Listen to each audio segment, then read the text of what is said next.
আসসালামু আলাইকুম।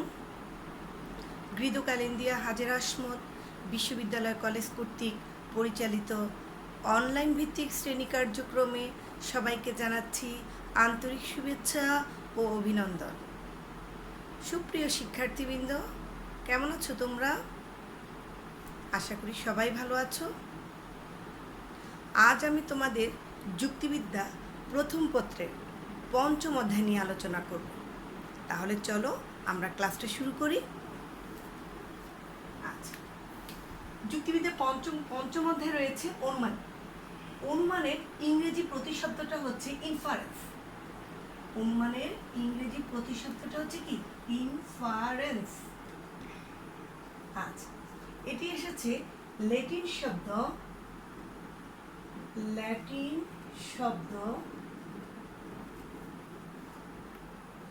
ইনফেরি থেকে।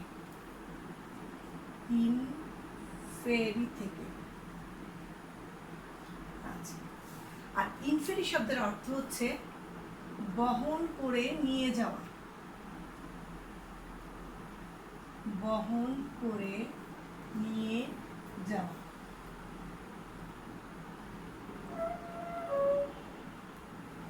স্বাভাবিকভাবে মনে হতে পারে কি বহন করে নিয়ে যাওয়া? সেটা হচ্ছে জানা বিষয়টাকে অজানায় বহন করে নিয়ে যাওয়া। তাহলে আমরা দেখো যে অনুমানটা কি? অনুমান ইংরেজি প্রতিশব্দ হচ্ছে ইনফারেন্স, আর এটি এসেছে ল্যাটিন শব্দ ইনফেরি থেকে। আর ইনফেরি শব্দের অর্থ হচ্ছে বহন করে নিয়ে যাওয়া। এখন আমরা অনুমান জিনিসটা কি বলি? অনুমানটা হচ্ছে এরকম, ধরো দূরে কোথাও দেখা গেল ধোঁয়া, তখন আমরা একটা অনুমান করি যে হয়তো সেখানে কি আগুন লেগেছে। এই অনুমান বিষয়টা হচ্ছে এরকম যে আমরা যদি জানা থেকে অজানায়, দেখা থেকে অদেখায়, জ্ঞাত সত্য থেকে অজ্ঞাত সত্যে উপনীত হওয়ার যে মানসিক প্রক্রিয়াটা, সেটা হচ্ছে কি? সেটা হচ্ছে অনুমান। এখন আসো আমরা অনুমানকে একটু সহজবোধ্যভাবে লিখি, যে অনুমানের সংজ্ঞাটা কিভাবে দেওয়া যায় সেটাকে আমরা বলতে পারি এইভাবে, যে জানা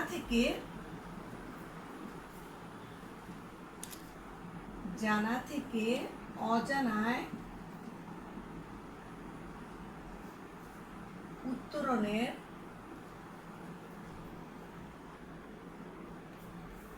মানসিক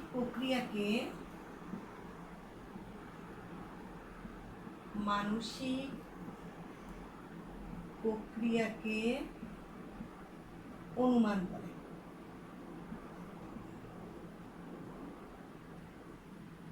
এটা অনুমানের একদম সহজ একটা সংজ্ঞা। তাহলে আমরা কি বললাম? যে জানা থেকে অজানায় উত্তরণে মানসিক প্রক্রিয়াকে বলছি কি? অনুমান।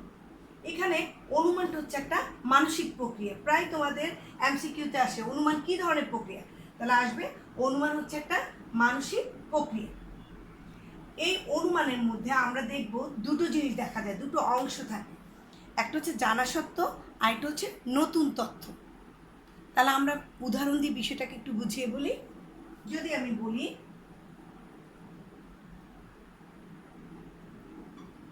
সকল মানুষ হয় মরণশীল। সক্রেটিস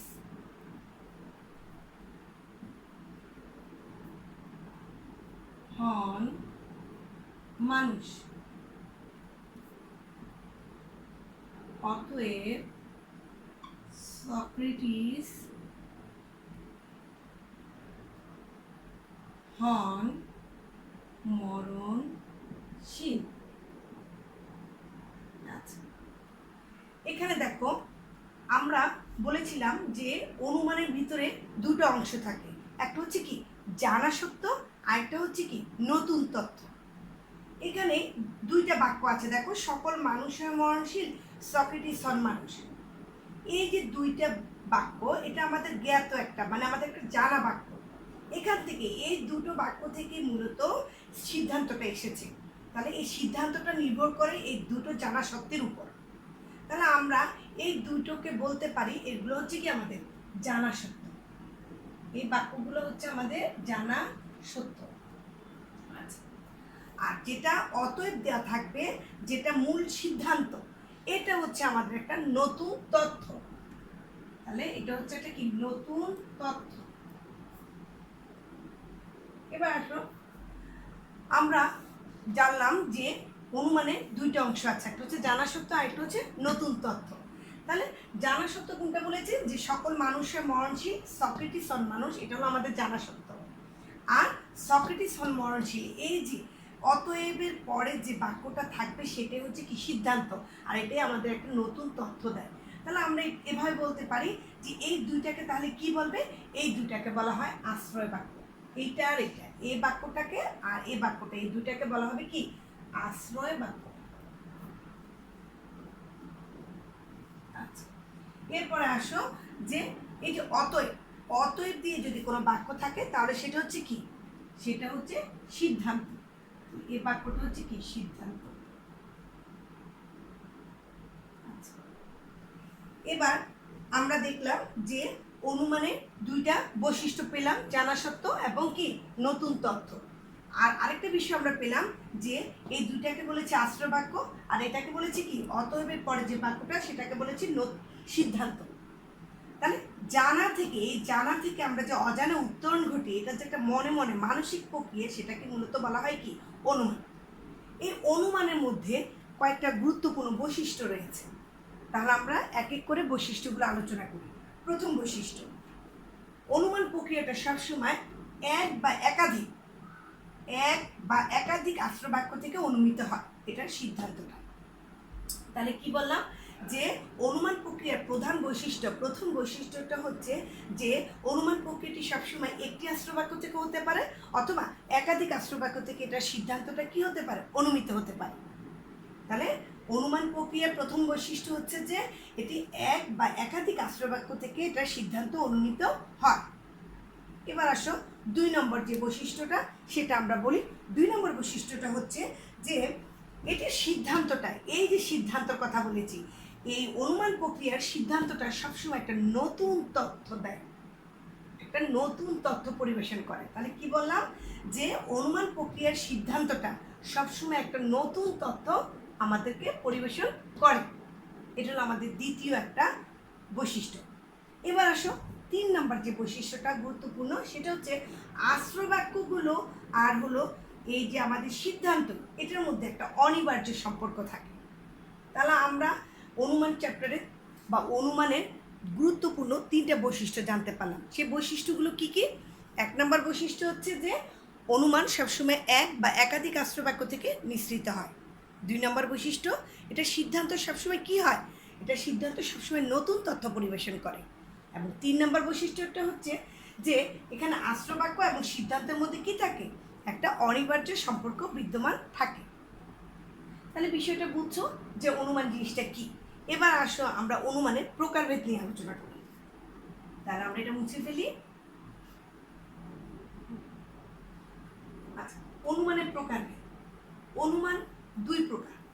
অনুমান হচ্ছে কি দুই প্রকার। এক নম্বর হচ্ছে অবরোহ, অবরোহ এক নম্বর। অবরোহ জিনিসটা হচ্ছে কি, অবরোহ জিনিসটা হচ্ছে যদি আমরা বলি সার্বিক থেকে বিশেষে উপনীত হবার যে পদ্ধতি, তাহলে আমরা কি বলবো, সার্বিক থেকে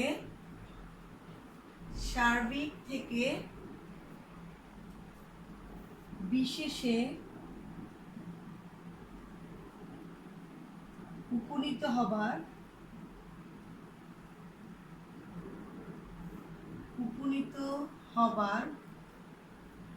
প্রক্রিয়াকে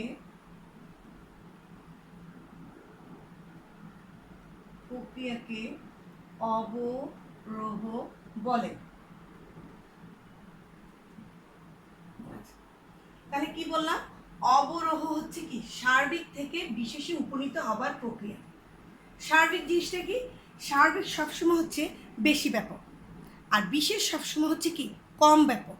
তাহলে সার্বিকের পরিমাণ হচ্ছে কি বেশি, আর বিশেষের পরিমাণ হচ্ছে কি কম। তাহলে অবরোহ অনুমানটা বললে আমরা বুঝবো সার্বিক থেকে বিশেষে উপনীত হবার যে প্রক্রিয়া সেটাকে বলা হয় কি অবরোহ অনুমান। এক্ষেত্রে জানো অনেকে একটা সমস্যা থাকে অবরোহ আরোহর মধ্যে, ওরা প্যাঁচায় ফেলো তোমরা যে সার্বিক থেকে বিশেষ না বিশেষ থেকে সার্বিক।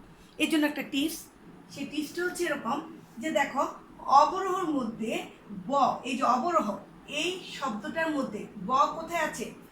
দ্বিতীয় নাম্বার বর্ণটা হচ্ছে কি ব। ঠিক সার্বিকেরও দ্বিতীয় নাম্বার বর্ণটা কি ব। তাহলে এটা মাথা রাখবা যে অবরোহের দ্বিতীয় নাম্বার বর্ণটা হচ্ছে ব, সার্বিকের দ্বিতীয় নাম্বার বর্ণটা হচ্ছে কি ব। তাহলে অবরোহ বললে আমরা চলে আসবে সার্বিক থেকে বিশেষে উপনীত হবার যে প্রক্রিয়া, তাকে বলা হয় কি অবরোহ অনুমান। এছাড়াও আমরা এইভাবে বলতে পারি যে যে অনুমান পদ্ধতিতে সিদ্ধান্তটি এক বা একাধিক আশ্রবাক্য থেকে নিঃসৃত হয় তাকে বলা হয় কি অবরোহ পদ্ধতি। এখন এই অবরোহ অনুমানকে আমরা সহজ ভাষায় যদি বলি তাহলে আমরা এইভাবেই বলবো, সার্বিক থেকে বিশেষে উপনীত হবার যে প্রক্রিয়া সেটা হচ্ছে কি অবরোহ। আচ্ছা, এবার আসলে একটা উদাহরণ দেই। সকল ফুল হয় সুন্দর, গোলাপ হয় ফুল, অতএব গোলাপ হয় সুন্দর।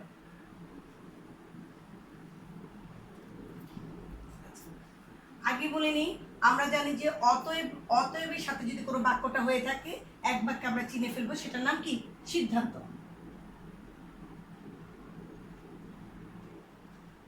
আর অতএব ছাড়া যে বাক্যগুলো থাকবে তাদেরকে বলবো কি আশ্রয় বাক্য।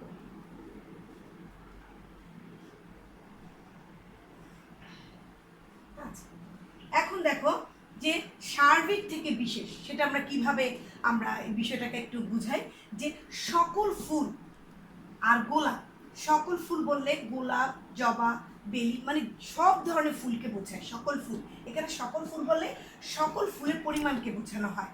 আর গোলাপ বলে নির্দিষ্ট করে বলে দেওয়া হয়েছে শুধুমাত্র গোলাপকে বোঝানো হবে। তাহলে আমরা এখানে দেখবো কার পরিমাণ বেশি, সকল ফুলের না গোলাপের? আমরা বলবো যে সকল ফুলের কি পরিমাণটা বেশি আর গোলাপের পরিমাণ কি কম। এখন সকল ফুলের পরিমাণ যেহেতু বেশি, সেই জন্য সকল ফুলটা হয়ে যাবে কি সার্বিক বাক্য। আমরা আগেই বলেছি সার্বিক শব্দের অর্থ হচ্ছে কি বেশি ব্যাপক। সার্বিক মানে হচ্ছে বেশি ব্যাপক। আর বিশেষ সিদ্ধান্তটা কি বিশেষ বাক্য, বিশেষটা হচ্ছে কম ব্যাপক, কম ব্যাপক। তাহলে আমরা বলেছি সার্বিক থেকে বিশেষে উপনীত হবার প্রক্রিয়াকে বলা হয় কি অবরোহ অনুমান। এখন সার্বিক থেকে বিশেষ মানে কি? সার্বিক মানে হচ্ছে বেশি ব্যাপক। তাহলে আমরা এইভাবে বলতে পারি বেশি ব্যাপক থেকে কম ব্যাপকে উপনীত হবার প্রক্রিয়াকে বলা হয় কি অবরোহ অনুমান। এখন দেখো যে আমরা বেশি ব্যাপক থেকে কোথায় গেলাম? কম ব্যাপকে গেলাম। সকল ফুল হলো বেশি ব্যাপক আর গোলাপ হচ্ছে কি কম ব্যাপক। তাহলে বেশি ব্যাপক থেকে কম ব্যাপকে উপনীত হবার প্রক্রিয়াকে অবরোহ বলে। তাহলে বেশি ব্যাপককে কি বলবো আমরা? সার্বিক। আর কম ব্যাপককে আমরা কি বলবো? বিশেষ। তাহলে আমরা বুঝলাম যে অবরোহ অনুমানটা হচ্ছে সার্বিক থেকে বিশেষে উপনীত হবার একটা প্রক্রিয়া। এবার আসো অবরোহ অনুমানকে কয় ভাগে ভাগ করা যায় আমরা দেখবো। এটা প্রকারভেদ। এর প্রকারভেদ হচ্ছে, যদি বলি যে অবরোহ অনুমানের প্রকারভেদ বললে আমরা বলবো যে অবরোহ অনুমান দুই প্রকার।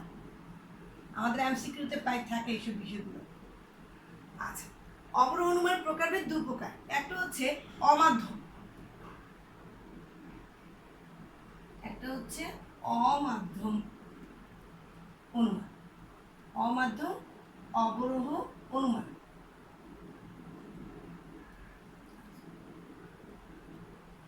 অমাধ্যম অবরোহ অনুমানটা কি? অমাধ্যম অবরোহ অনুমানটা হচ্ছে যে অনুমানে একটি মাত্র আশ্রবাক্য থেকে সিদ্ধান্তটা অনুমিত হবে। তাহলে আশ্রবাক্য কয়টা থাকবে? একটি। তাহলে এখানে আসো আমরা লিখি আমরা বিষয়টাকে, যে একটি আশ্রবাক্য, একটি আশ্রয় বাক্য, একটি আশ্রবাক্য থেকে আসবে কি সিদ্ধান্ত। একটি আশ্রবাক্য থেকে যদি সিদ্ধান্ত অনুমিত হয় তবে তাকে বলা হবে কি অমাধ্যম অনুমান। তাহলে অমাধ্যম অবরোহ অনুমান কাকে বলবে? একটি মাত্র আশ্রবাক্য থেকে যদি কোনো সিদ্ধান্ত অনুমিত হয় তবে তাকে বলা হবে অমাধ্যম অবরোহ অনুমান। তাহলে অমাধ্যম অবরোহ অনুমানে একটু উদাহরণ দিয়ে দিই। সেটা হচ্ছে, যদি আমি বলি সকল মানুষ হয় প্রাণী, অতএব কিছু প্রাণী হয় মানুষ। এখানে দেখো আশ্রয় বাক্য কয়টা? একটা। আর সিদ্ধান্ত তো একটি থাকবে। তাহলে একটি মাত্র আশ্রয় বাক্য থেকে যদি সিদ্ধান্ত অনুমিত হয় তবে তাকে বলা হবে কি? অমাধ্যম অবরোহ অনুমান। তাহলে এখানে আশ্রয় বাক্য কয়টি? একটি। আর সিদ্ধান্ত কয়টি? একটি। সিদ্ধান্ত সবসময় একটিই থাকে। তাহলে একটি মাত্র আশ্রয় বাক্য থেকে যদি কোনো সিদ্ধান্ত অনুমিত হয় তবে তাকে বলা হবে অমাধ্যম অবরোহ অনুমান। এখানে আশ্রয় বাক্য একটি। এবার আসো আমরা যদি মাধ্যম অনুমান অবরোহ অনুমান কাকে বলে সেটা দেখব।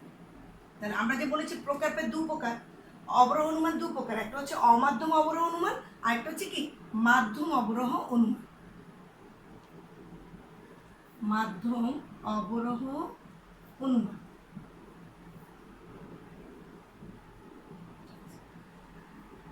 অমাধ্যম অনুমানে বলেছি একটি আশ্রয় বাক্য থেকে যদি সিদ্ধান্ত অনুমিত হয়, তাহলে মাধ্যম অবরোহ অনুমানে হবে একাধিক আশ্রয় বাক্য থেকে। একাধিক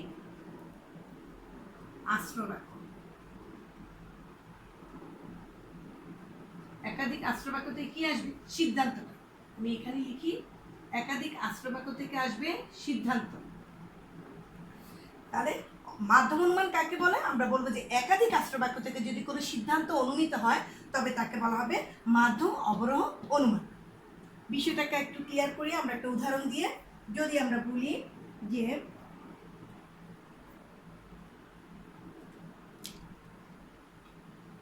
সকল মানুষ হয় মরণশীল, রহিম হয় মানুষ, অতএব রহিম হয় মরণশীল। বিষয়টা খেয়াল করো যে আমরা বলেছি সকল মানুষরা মরণশীল, রহিম হয় মানুষ, অতএব রহিম হয় মরণশীল। এখানে একাধিক আশ্রয় বাক্য থেকে সিদ্ধান্তটা কি? অনুমিত হয়েছে। তাহলে এই দুইটাকে কি বলবো আমরা? এই দুইটাকে আমরা বলবো আশ্রয় বাক্য। এই দুটো হচ্ছে কি? আশ্রয় বাক্য। আর যেটা অতএব দিয়ে আছে সেটার নাম কি? সিদ্ধান্ত। তাহলে বিষয়টা একটু ক্লিয়ার করি। আমরা বলেছি অবরোহ অনুমান কাকে বলে? সার্বিক থেকে বিশেষে উপনীত হবার প্রক্রিয়াকে বলা হয় কি? অবরোহ অনুমান। এই অবরোহ অনুমানের সার্বিক শব্দটা হচ্ছে বেশি ব্যাপক, বিশেষ শব্দটার অর্থ কি? কম ব্যাপক। আমরা এভাবে বলতে পারি বেশি ব্যাপক থেকে কম ব্যাপকে উপনীত হবার যে প্রক্রিয়া তাকে বলা হয় কি? অবরোহ অনুমান। অবরোহ অনুমানে সবসময় দেখো সকল ফুল হয় সুন্দর, গোলাপ হয় ফুল, গোলাপ হয় সুন্দর। এখানে সকল ফুল, এখানে এটা হলো সার্বিক বাক্য, বেশি ব্যাপক বাক্য। আর গোলাপ এটা হচ্ছে কি? কম ব্যাপক বাক্য। তাহলে বেশি ব্যাপক সার্বিক থেকে বিশেষে গেল। তাহলে এটা হচ্ছে কি? অবরোহ অনুমান। অবরোহ অনুমানের ক্ষেত্রে আমরা দেখব যে অবরোহ অনুমানে সবসময় সিদ্ধান্তটা, এই যে সিদ্ধান্ত কথা বলেছি, এই সিদ্ধান্তটা সবসময় আশ্রয় বাক্য থেকে কম ব্যাপক হবে। দেখো আশ্রয় বাক্যটা বেশি ব্যাপক আর এটা হচ্ছে কি? কম ব্যাপক। তবে কিছু কিছু ক্ষেত্রে কিন্তু সমব্যাপকও হতে পারে, কিন্তু কখনোই আশ্রয় বাক্য থেকে বেশি ব্যাপক সে হতে পারবে না। তাহলে অবরোহ অনুমানকে আমরা ওভাবে বলতে পারি, যদি যে অনুমান একটি আশ্রয় বাক্য বা একাধিক আশ্রয় বাক্য থেকে যদি কোনো সিদ্ধান্ত অনুমিত হয় তাকেও বলা হয় কি? অবরোহ অনুমান। কিভাবে? দেখো আমরা যখন বললাম যে অবরোহ অনুমানকে দুভাগে ভাগ করা যায়, একটা হচ্ছে কি? অমাধ্যম অবরোহ অনুমান আর একটা হচ্ছে মাধ্যম অবরোহ অনুমান। তাহলে অমাধ্যম অবরোহ অনুমান কাকে বলা হবে? অমাধ্যম হলো একটি মাত্র আশ্রয় বাক্য থেকে যদি কোনো সিদ্ধান্ত অনুমিত হয় তবে তাকে বলা হবে অমাধ্যম অবরোহ অনুমান। তাহলে অমাধ্যম হলে মনে রাখবা সেখানে কি? একটি মাত্র আশ্রয় বাক্য। তা আশ্রয় বাক্য কোনটা? সকল মানুষের প্রাণী, কিছু প্রাণী হয় মানুষ। এখানে বলেছি যে যার ভিত্তিতে আমরা সিদ্ধান্ত নিই সেগুলোকে বলা হয় কি? আশ্রয় বাক্য। এটার ভিত্তিতে, যে বাক্যগুলোর ভিত্তিতে আমরা কোনো সিদ্ধান্ত অনুমিত হই সেগুলোকে বলা হয় কি? আশ্রয় বাক্য। আচ্ছা, আর সিদ্ধান্ত আমরা কিসের উপর ভিত্তি করে নিই? আমরা সাধারণত আশ্রবাক্যের উপর ভিত্তি করে আমরা সাধারণত কোনো একটা সিদ্ধান্তে উপনীত হই। তাহলে এখানে একটি মাত্র আশ্রবাক্য থেকে সিদ্ধান্তটা অনুমিত হয়েছে, আর মাধ্যম অনুমানে কি বলেছি, একাধিক আশ্রবাক্য থেকে সিদ্ধান্তটা অনুমিত হয়েছে।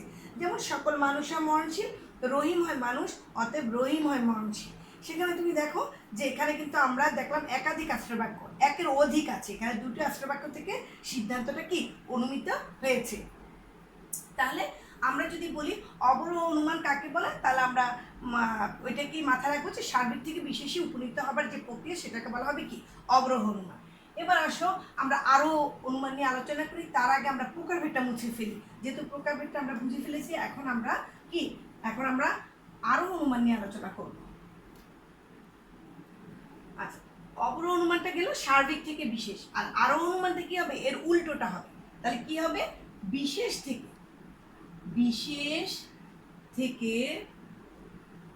সার্বিকে উপনীত হবার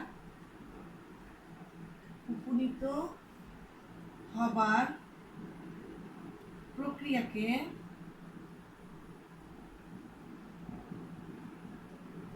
আরোহ অনুমান বলে।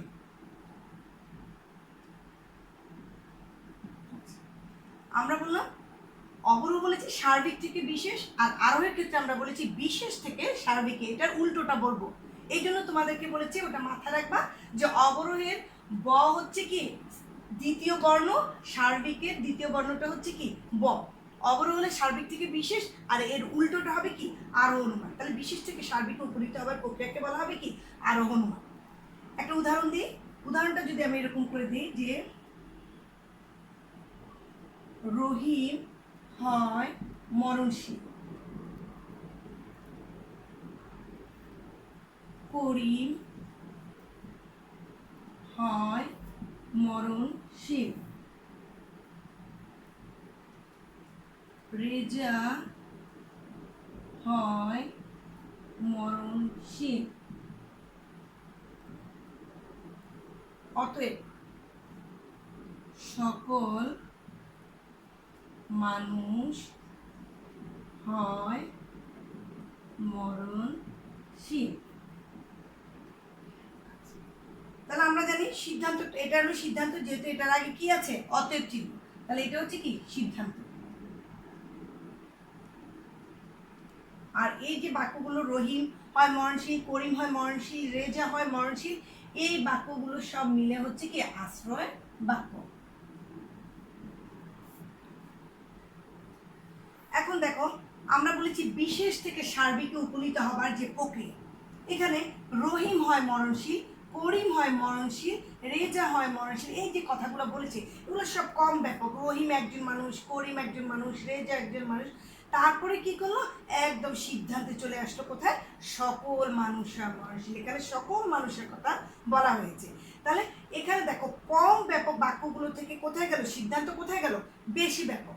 তাহলে এখানে হচ্ছে কম ব্যাপক থেকে কোথায় গেল বেশি ব্যাপক, কম ব্যাপক আশ্রয় বাক্য থেকে গেল কোথায় বেশি ব্যাপক, বেশি ব্যাপক।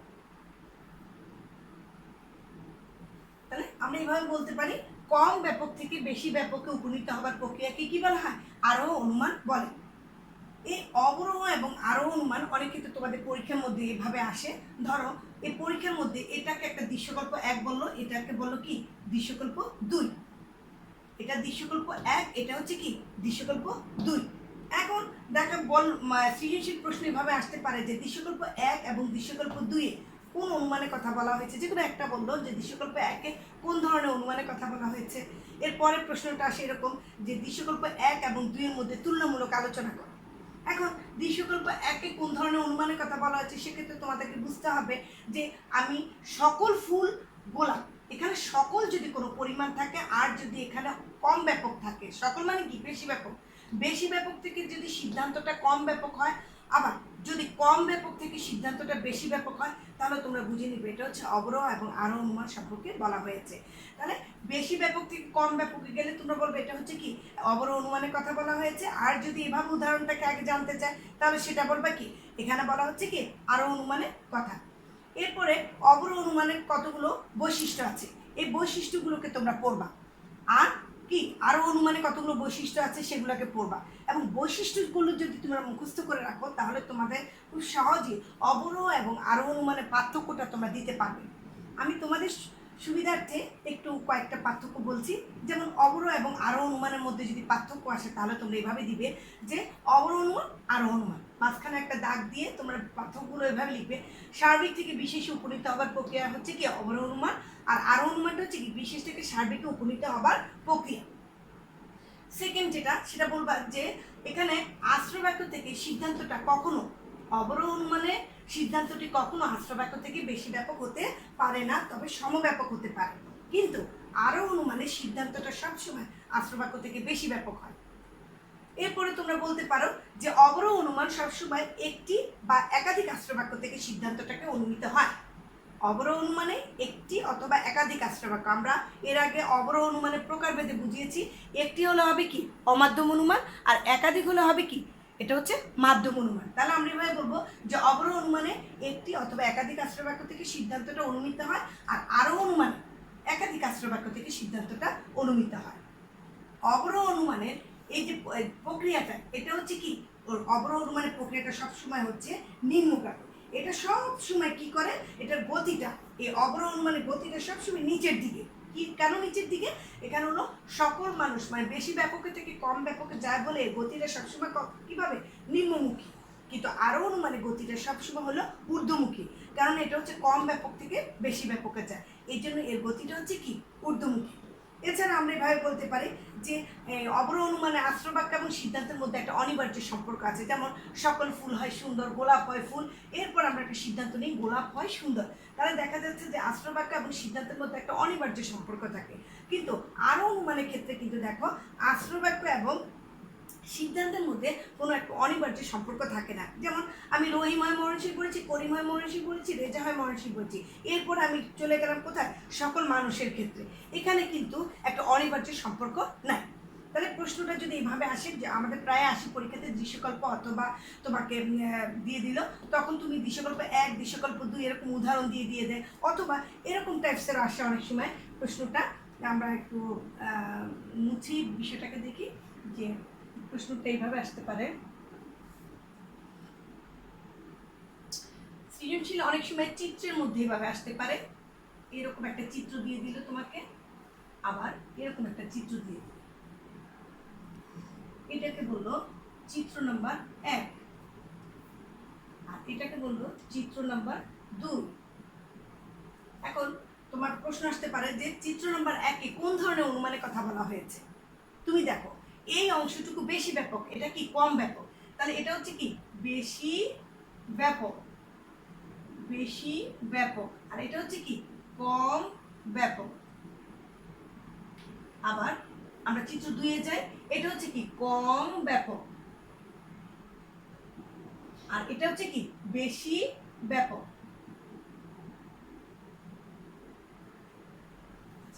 বেশি ব্যাপক কি বলেছি আমি, বেশি ব্যাপক মানে হবে কি সার্বিক, বেশি ব্যাপক মানে কি সার্বিক। কম ব্যাপক মানে কি, কম ব্যাপক মানে হচ্ছে বিশেষ। আবার কম ব্যাপক মানে কি বলেছি বিশেষ, আর বেশি ব্যাপক মানে কি সার্বিক। তাহলে যদি বলে চিত্র 1-এ কোন ধরনের অনুমানের কথা বলা হয়েছে, তাহলে আমরা বলবো সার্বিক থেকে বিশেষ কি সার্বিক মানে কি অবরোহ অনুমান। আর চিত্র 2-এ কোন ধরনের অনুমানের কথা বলেছি বিশেষ থেকে সার্বিক, এটা যদি অবরোহ হয় তাহলে এটা কি হবে আরোহ। তাহলে আমরা বলবো চিত্র 1-এ অবরোহ অনুমান এবং চিত্র 2-এ আরোহ অনুমানের কথা বলা হয়েছে। তাহলে তোমাদেরকে হয় উদাহরণ মানে এভাবে চিত্র দিয়েও প্রশ্নটা সৃজনশীল আসতে পারে, অথবা এই যে আমি যে উদাহরণ দিয়েছিলাম সেই উদাহরণের সাহায্যে তোমাকে প্রশ্নটি আসতে পারে।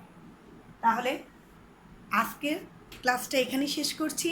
সবাই ভালো থাকো, সুস্থ থাকো, নিরাপদে থাকো। আল্লাহ হাফিজ।